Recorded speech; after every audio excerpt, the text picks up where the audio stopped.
Est-ce que cela vous est déjà arrivé de vous dire « Oui, mais moi, je suis qui pour vendre cette chose, avoir ce syndrome de l'imposteur ?» Est-ce que vous êtes déjà dit « Oui, mais j'ai peur de ne pas y arriver ?» Donc aujourd'hui, dans cette nouvelle vidéo, je suis avec Luc Gégère au Web de Connect. Salut Luc. Salut. Donc je connais Luc depuis déjà plusieurs années. Donc on s'était rencontrés la première fois ici en 2013. Donc ça fait déjà un petit moment. Tu es le concepteur de la méthode NERTI. Exactement. Et surtout, on sait que 80% des gens, lorsqu'ils pêchent, c'est pas par rapport à la technique, c'est pas par rapport à un formateur, c'est par rapport à ce que vous avez peut-être déjà entendu, l'état d'esprit, le mindset. Et surtout, c'est souvent par rapport à des blocages internes dus à des phobies, dus à des croyances limitantes, toutes ces choses-là. Donc Luc va nous aider, nous donner des exercices aussi à implémenter pour casser tout ça. Mais juste avant, je vais t'inviter à te présenter pour les personnes qui ne te connaissent pas, pour tout simplement nous dire qu'est-ce que tu as accompli de tes débuts jusqu'à aujourd'hui. Yes. Donc, moi, de base, je viens j'étais quelqu'un qui avait beaucoup de peur de parler en public, j'étais phobique social, j'étais timide maladif, donc j'étais incapable de parler devant 3 personnes sans bafouiller. Faire une interview comme ça, c'était juste impossible pour moi. Et du coup, j'ai travaillé toute ma vie pour essayer de me sortir de cette chose-là, et j'avais défini les choses qui me faisaient peur. Et par exemple, la première chose, j'avais fait une liste des choses qui me faisaient peur, et je faisais la première jusqu'à ce que j'arrive, et après la suivante, pour essayer de me débarrasser de cette difficulté émotionnelle. Et tu vas peut-être rire, hein, mais la première des choses qui me faisait peur, c'était d'aller demander une baguette de pain chez la boulangère. Ouais, de dire bonjour ou bonsoir madame, une baguette s'il vous plaît. Quelqu'un que je connais pas. Ça te faisait j'étais terrorisé. Et j'attendais des fois 10 minutes, un quart d'heure devant la boulangerie avant d'oser y aller. Des fois, je n'osais pas y aller. Enfin, c'était horrible. Des fois, je faisais ça 2-3 fois par jour pour m'entraîner. Et après, le deuxième truc encore plus dur, c'était de demander une baguette de pain et après de changer d'avis et dire non, je veux pas une baguette de pain, je veux un gros pain. Tu vois, j'imagine. Ouais. Ça paraît fou maintenant, mais à l'époque, c'était mon challenge. Ouais, prends une décision, demander quelque chose à un inconnu, voilà. Là tout de suite, c'était panique à bord. C'est ça, c'est exactement panique à bord. Donc du coup, j'ai travaillé beaucoup sur moi, je me suis formé et comme à l'époque, aller voir un thérapeute, aller voir un coach, ça n'existait pas. Enfin, bon, j'ai quelques années déjà, et donc du coup, je me suis formé à des techniques de thérapie pour faire ma propre thérapie, en fait. C'était ça ma stratégie. Et du coup, je me suis formé dans plein d'outils. Donc, j'ai au moins une quinzaine d'outils de thérapie différentes, de méditation différentes, de relaxation différentes. Enfin, j'ai plein d'outils comme ça. Et tellement je faisais ça que, au fur et à mesure, les gens, quand ils avaient un problème, ils disaient, allez voir Luc, il sait. Alors, pour moi, il a eu le même souci que vous, il a la solution. Exactement. Et ce qui était marrant, c'est que du coup, pour moi, ça allait de mieux en mieux, mais intérieurement, il y avait toujours cette angoisse. C'est-à-dire que des fois, j'arrivais quand même à parler en public, j'ai fait du théâtre aussi, j'ai fait des choses comme ça, mais intérieurement, il y avait toujours cette peur, il y avait toujours cette angoisse intérieure. Alors quand j'étais en puissance, quand j'étais fort, quand j'étais en forme, j'arrivais à passer au-dessus, mais dès que j'étais fatigué, dès que j'étais stressé, je me retrouvais de nouveau, les 2 pieds coulés dans le béton, incapable de parler, j'étais complètement en train de bafouiller devant les gens. C'était horrible.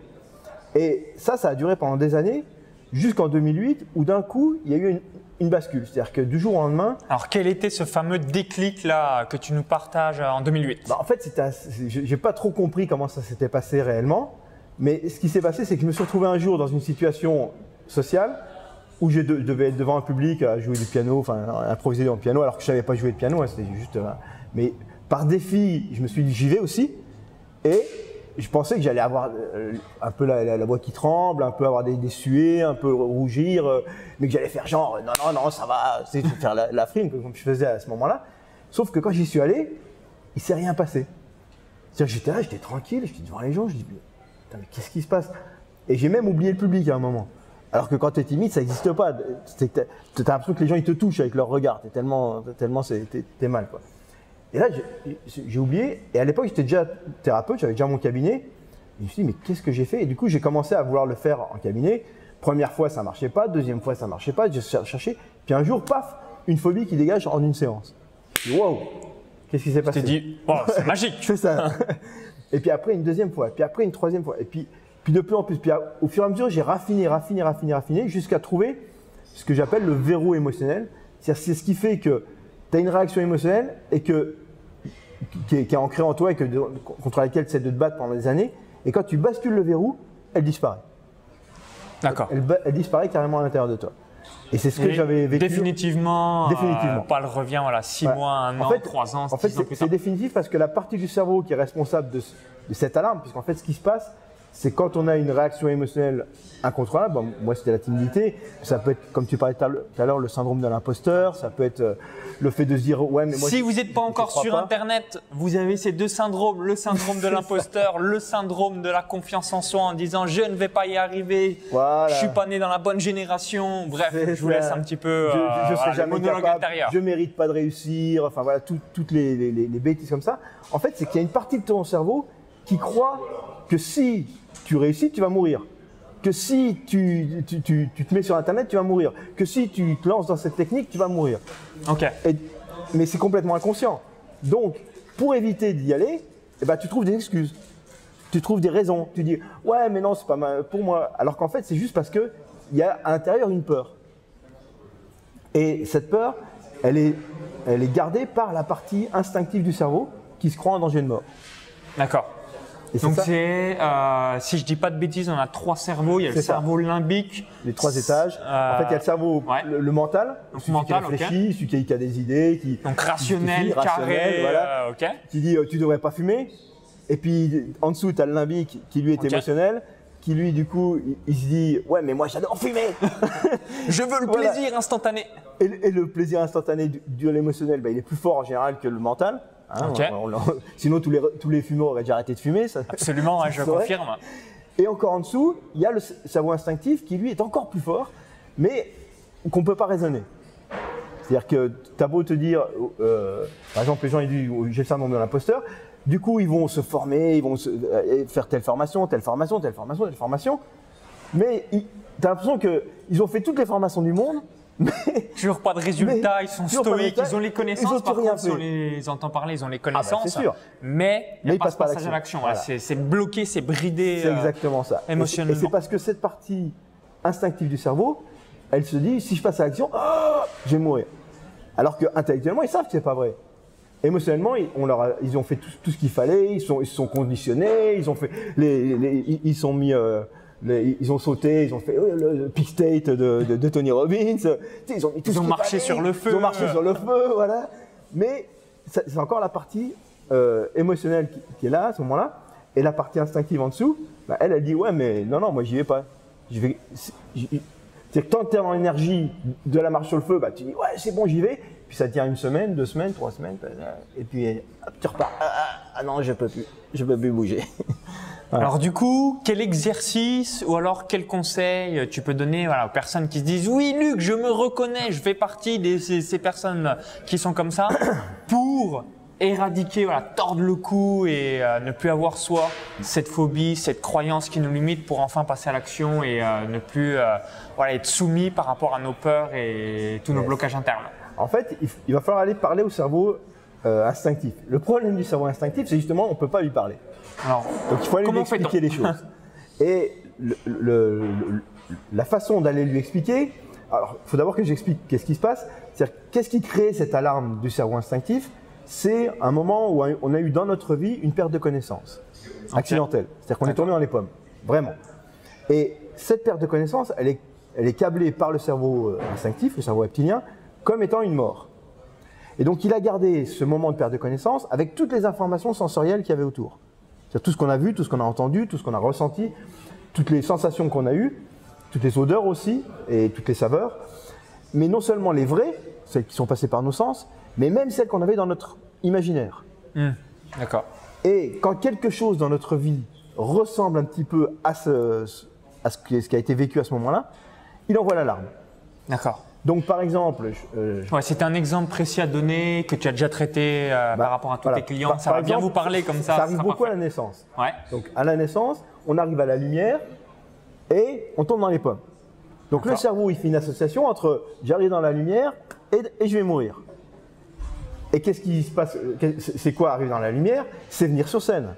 C'est être brillant. C'est avoir de la réussite. Tu vois, c'est tous ces trucs-là. Et donc, le cerveau, il fait une association entre je me présente, je viens dans la lumière, je deviens brillant et je vais mourir. Donc, j'y vais pas. Et donc, il va falloir expliquer au cerveau que ces sensations, par exemple, d'être dans la lumière, eh ben c'est pas la mort. C'est ça en fait l'analogie pour le verrou, reprogrammer entre guillemets voilà. le cerveau qui se disent et ça passe tu seras vivant. Voilà, et ça passe par deux choses importantes. C'est d'abord de laisser faire ce que ça fait dans le corps comme sensation, parce qu'en fait c'est les sensations qui sont liées avec ce moment de perte de connaissance qui posent le souci, et de laisser vivre. Donc c'est 1, observer les sensations, 2, laisser vivre, et 3, aller passer le verrou. Et le verrou c'est quoi? C'est les sensations dans le corps de cette perte de connaissance. D'accord. Donc là, c'est le ressenti du corps. C'est le ressenti du corps. Émotionnel. Même pas émotionnel, pas du tout émotionnel. Ouais, ressenti parce qu'il n'y a pas d'émotionnel du tout. L'instinctif, il n'a pas d'émotion. Il a juste, t'es mort ou t'es pas mort. D'accord. Mais il a zéro émotion. Il envoie juste l'alarme au-dessus en disant attention, on va mourir. Et c'est au-dessus qui fait ah. D'accord. Mais lui, l'instinctif, il a juste ah là, on est en train de mourir. Et il envoie l'alarme. Mais lui, il n'a pas d'émotion du tout. Et donc, il faut laisser vivre dans le corps le moment de la perte de sensation. Et à ce moment-là, donc, le corps, il vit la perte de sensation sans vraiment perdre de sensation, sans vraiment mourir, en fait. Ouais. Et donc, il fait une nouvelle expérience. Je ne sais pas si c'est clair. Ouais, je comprends. C'est-à-dire que tu as l'impression, mettons, de tomber en arrière, comme si tu tombais en arrière, que tu es en train de tomber dans les pommes, mais en même temps, tu es assis sur ta chaise. Donc, tu as une partie de ton cerveau qui se rend compte que tu n'es pas en train de tomber dans les pommes, vraiment. Et donc, c'est ça qui fait la différence entre les deux parties du cerveau. Il se rend compte que, ah bah non, on ne meurt pas. C'est-à-dire qu'il dit, ah, je suis en train de mourir, ah non. Ah, je suis en train de mourir, ah non. Je suis en train de mourir, ah non. Ah bah non, bah, je ne meurs pas alors. Et du coup, c'est comme la nouvelle programmation. C'est ça, c'est une nouvelle compréhension. Et c'est comme quand tu crois au Père Noël, et puis à un moment, hop, tu n'y crois plus. Bah, quand tu n'y crois plus, tu dis bah non, c'est bon, on sait qu'il n'existe pas. Je sais qu'il n'existe pas. Je ne peux pas revenir en arrière. Ouais. Bah là, c'est pareil. Quand le cerveau s'est rendu compte qu'il ne meurt pas, bah, il dit ah bah je ne meurs pas. Bon, bah, il n'y a pas besoin d'envoyer l'alarme alors. Et du coup, il arrête l'alarme instantanément et définitivement. Okay. C'est comme ça que ça switch. Alors, en combien de temps, vous posez peut-être cette question, on peut arriver à réaliser ça Alors, le temps du verrou, c'est quelques dizaines de secondes. D'accord. Mais toute la séance qui va derrière, en fait, le but, c'est d'arriver à ce verrou dans la séance. Et alors, il y a plusieurs façons de faire des séances. Il y a d'aller voir un thérapeute, mais dans ce cas-là, vous allez être dépendant du thérapeute et vous allez devoir faire des séances, voilà, un peu comme un psychologue. On va être sur un sujet, puis après sur un autre sujet, puis après sur un autre sujet, puis après. Et ça risque d'être long. Ou alors, il y a la possibilité, c'est moi ce que je recommande vraiment, c'est d'être autonome, c'est-à-dire d'apprendre la technique pour faire ça facilement depuis chez soi. J'ai une autothérapie en ligne où j'explique ça avec des coachs qui accompagnent les gens. Enfin voilà, c'est vraiment important. Enfin, super. On suit vraiment les gens pour avoir des résultats. Et dans lesquels la personne elle va apprendre à parler à son cerveau reptilien, à faire ce que je viens de dire. C'est-à-dire d'aller chercher le verrou et de le faire basculer. Et donc elle apprend à le faire. C'est super simple. Comme je disais, il faut observer les sensations, les laisser faire et les laisser aller jusqu'au verrou. Alors, c'est plus facile à dire quand je le dis comme ça que de le faire en réel.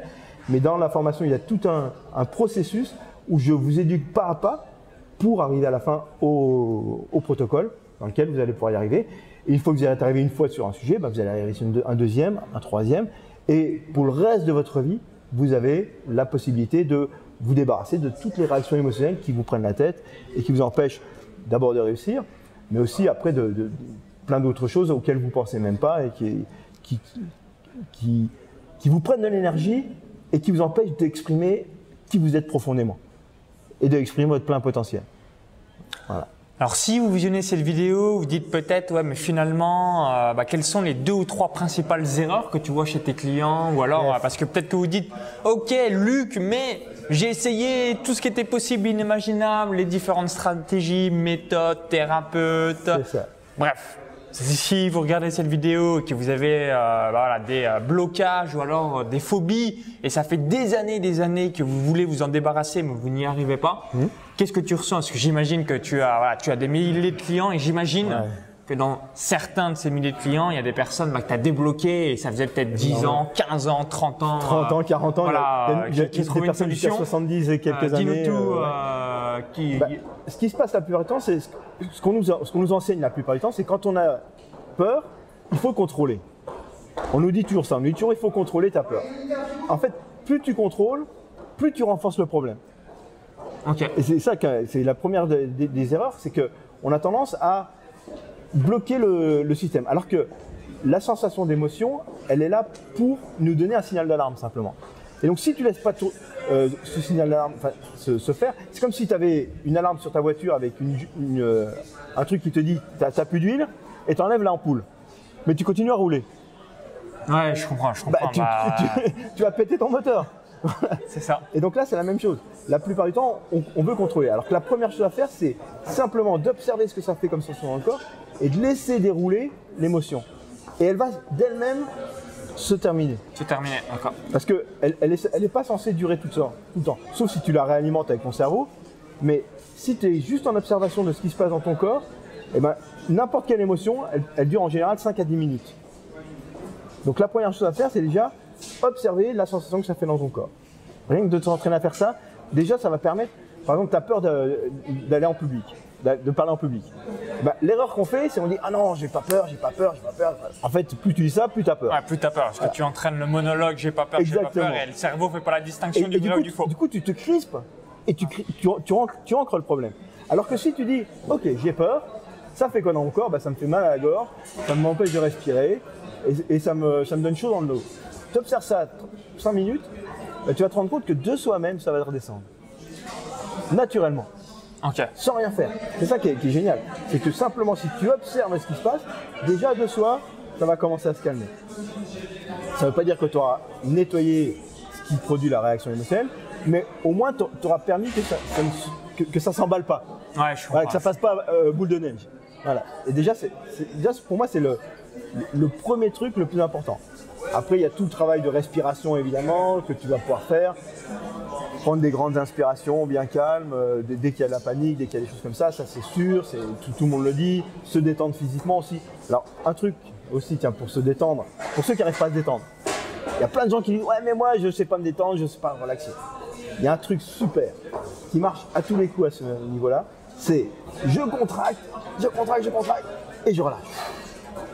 Faites ça une fois, 2 fois, 3 fois, je vous promets que vous êtes détendu derrière. Okay. Même le plus stressé, déstressé. Donc on contracte à fond 1 fois, 2 fois, 3 fois et boum, on relâche derrière. Okay. Et tu relâches.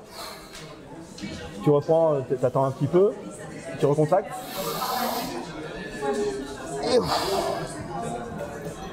Et tu vois, rien que ça, tu vas déjà te relaxer.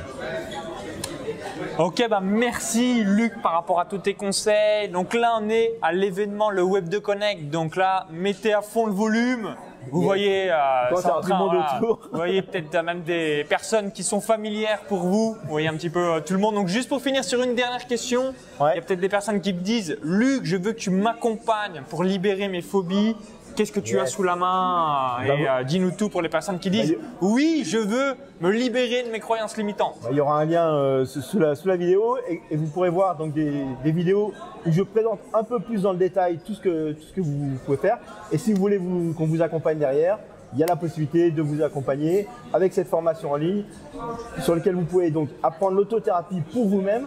Après, vous pouvez aussi apprendre le niveau supérieur qui est pour accompagner les gens autour de vous, pour aider vos proches, parce qu'en général, quand on commence à avoir un truc qui va bien pour nous, on a envie d'en faire profiter les gens autour de nous. Et après, si en plus vous êtes thérapeute ou coach et que vous voulez aller au niveau supérieur et aider des gens professionnellement, il y a le niveau aussi de professionnalisation derrière. Donc voilà. Ok, bah merci Luc. Donc si vous avez apprécié la vidéo, cliquez sur le petit bouton like juste en dessous.